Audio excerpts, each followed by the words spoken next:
Hey guys, what's up? So, a couple of things before I start this. I want to give a shout out to one particular viewer who I am sorry I forgot his name. I know it started with a T, but I bumped into him playing the Street Fighter 6 open beta that happened a few weekends ago. We ended up having some pretty cool matches all the way up to the end. So if you're watching this, I enjoyed the matches. I hope that later on I get to find you in the actual Street Fighter 6. So, yeah, that'd be cool. Second, I am hoping that soon I will be able to start getting those freaking sort of reviews that I've been way behind on. As you can see, this is a place that's much more conducive to doing this sort of stuff. So, yeah, that's that's what I'm hoping I'll be able to do the next couple of weeks. It's just that it's these past few weeks, it's just gotten more and more busy for me. With my commute to work has gotten longer, and my responsibilities after when I get home tend to get in the way. So my days off tend to be days of recuperation and having to do chores and stuff. So there's still a lot of work and stuff that I kind of need to do before I can try to find a way to balance the YouTube thing. But yeah, I'm trying to find a way to fit it all in. So with all that said, this particular video is something that I've touched on before. The topic that I'm bringing up is something I've touched on before. And it's on, the discussions that tend to be had, when talking about the so-called effectiveness, I shouldn't say so-called, the effectiveness of the Chinese martial arts, if they're effective, if they aren't effective, why is it that it seems that people can't seem to make it work, though others have been able to make it work? Why is it that other more modern martial arts or Western style fighting skills seem to be more effective, or at the very least seem to get people fighting quicker? And this is a topic I know I've touched on before. I had a recent video where I sort of talk about basics and how basics can, they should, in my personal opinion, they should be done in a way so that it gives the person options when they're throwing them out, rather than being super specific to very specific circumstances. And this is going to kind of expand on that. And this is what I'm about to go into right now. I am certain I brought this up before, possibly in a live stream. I know I've brought it up with a couple of people, like on one-on-one conversations or like face-to-face, but I'm quite certain I didn't do an actual video on this. If what I'm about to say is something that I've already said to you guys before, I apologize, but I'm trying to go a little bit more into depth for those who haven't heard this. And this is something that I've kind of stumbled upon. This is my own little pet theory on things. Feel free to discuss it if you think it has merit or if it doesn't. So, here goes. And of course, there's aircraft going on. Oh well.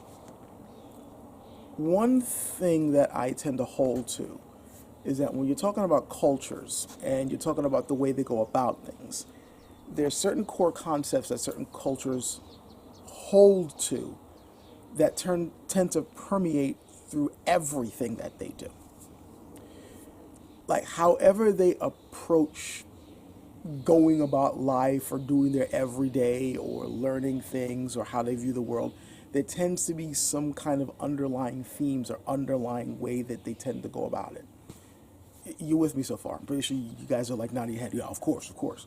Well, when I think about martial arts from different cultures, or when I think about how martial arts is taught in the West as compared to how martial arts are taught in the East, or particularly Chinese martial arts, one pattern I have seen, or one thing that I've noticed, is that the building blocks, or like the basics, quote unquote, that you tend to see in Western approaches to things is a lot more simplified and yet can be applied more broadly than what you see with Asian cultures, where their building blocks tend to be a bit more complex and there's a lot more woven into it.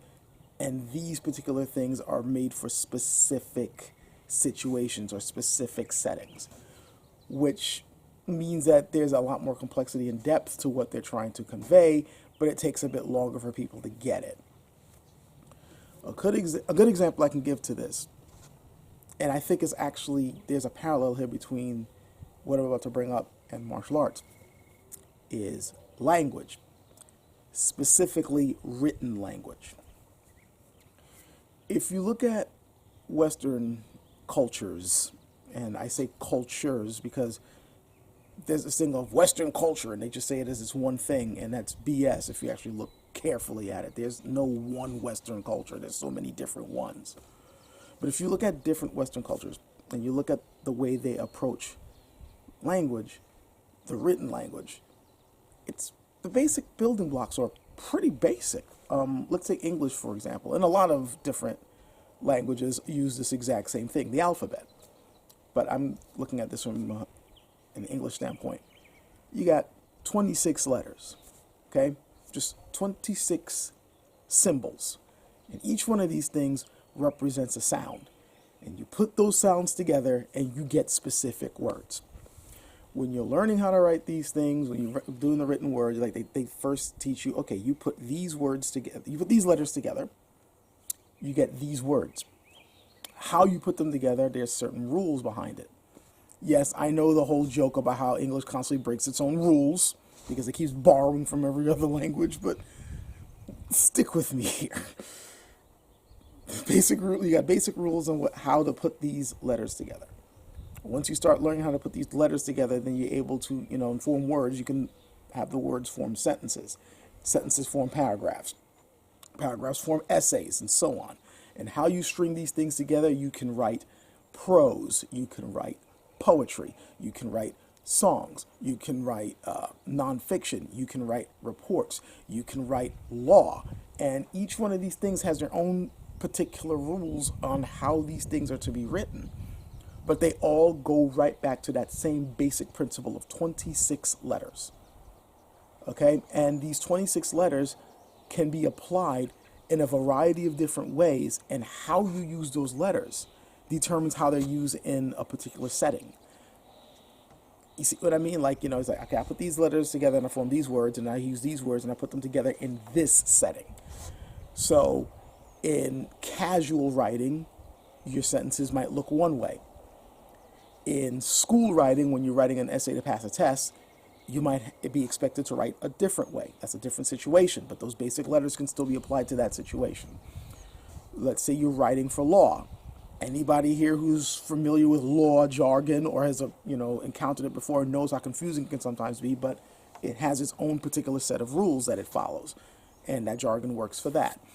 Writing books, there's a certain way that they expect you to lay everything down, so it can be and even fiction, right? The type of books you can write. Depending on the type of fiction you write, depends on how you may write it. Writing plays is a certain way that's written. Writing nonfiction is a certain way that's written.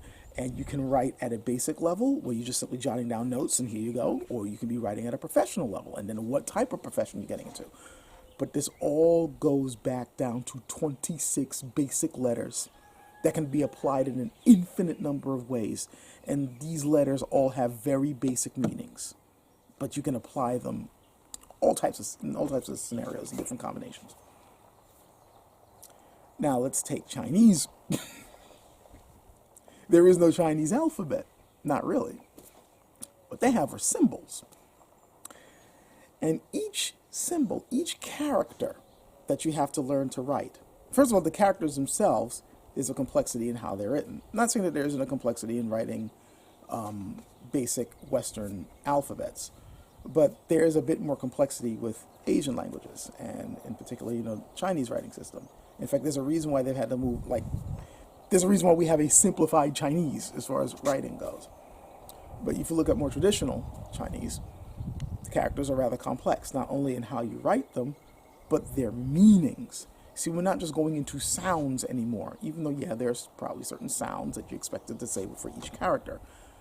But there's deeper meanings for each character, and depending on how and where that character is used is going to determine what its meaning is and how it's how it's expressed.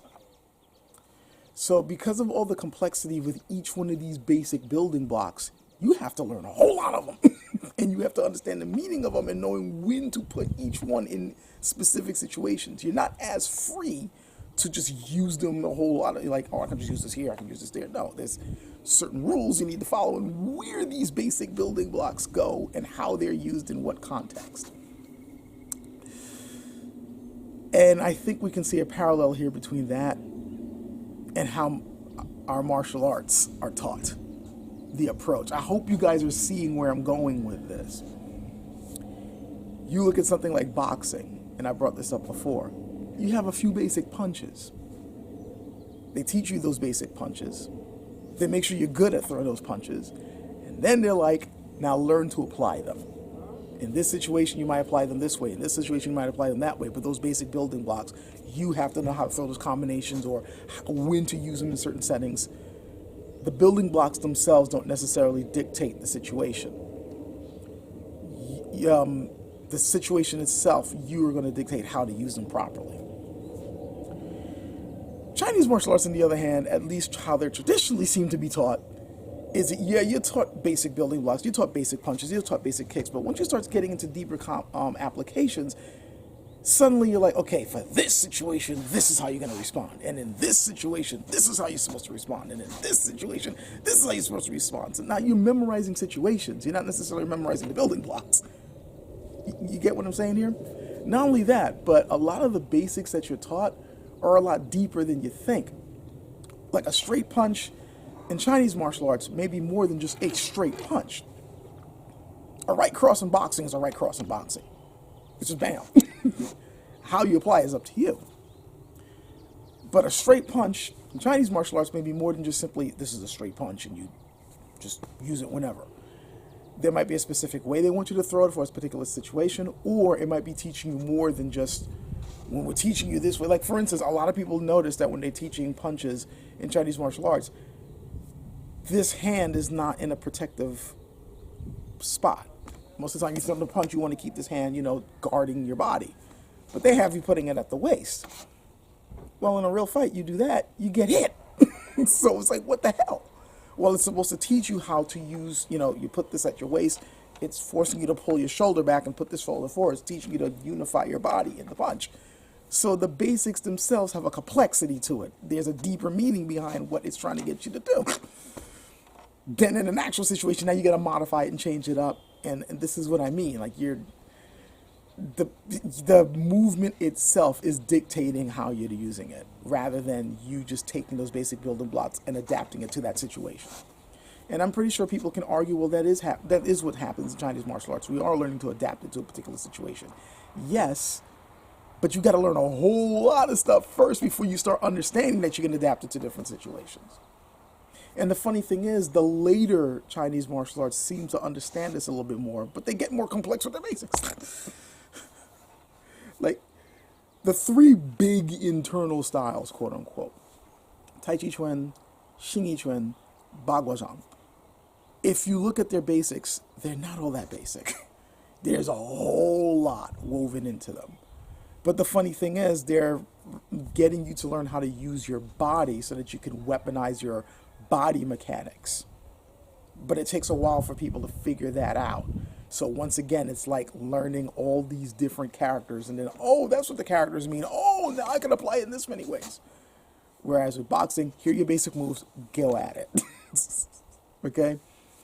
And the funny thing is, there are certain pugilistic, or I guess more pugilistic style type Chinese martial arts where you see more of that approach, but it's not very common. And unfortunately, these, I say fairly recently, we're seeing kind of going against the grain, but generally speaking, even these more pugilistic forms are still teaching it in a way of, when this happens, do this.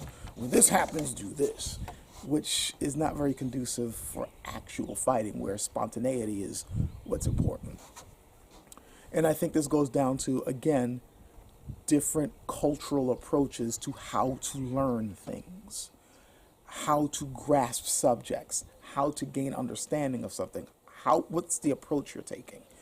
The Western approach tends to be with giving you basic building blocks and then learning how to apply those building blocks in an infinite number of ways. The Asian one, and keep in mind, I could be wrong about this. It's not like I've been raised Chinese.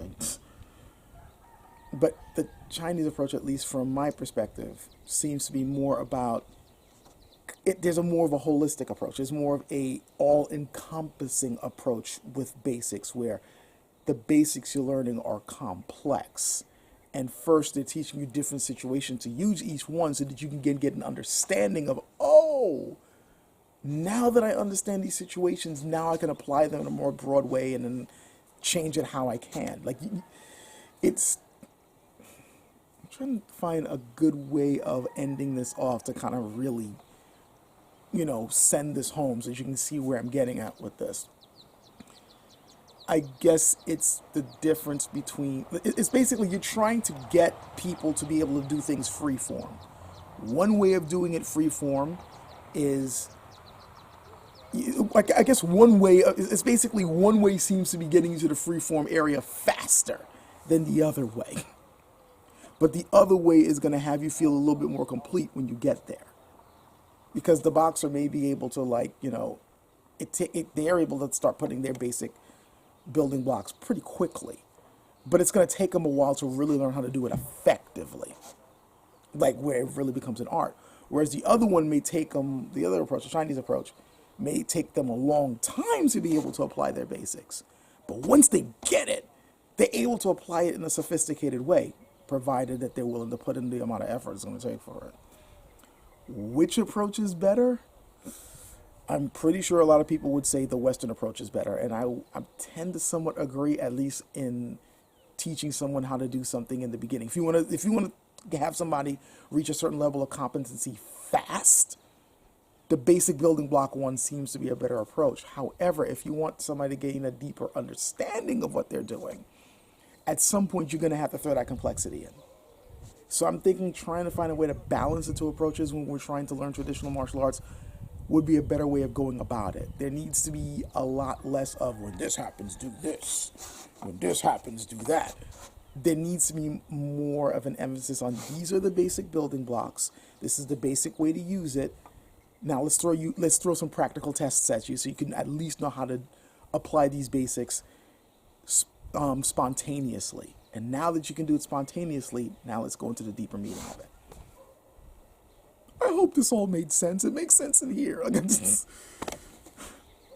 Anyway, yeah, that's about the time I have, because now I got stuff I need to do, and then I need to get ready for work and all this other crap. So I hope you found this useful, and catch you guys later.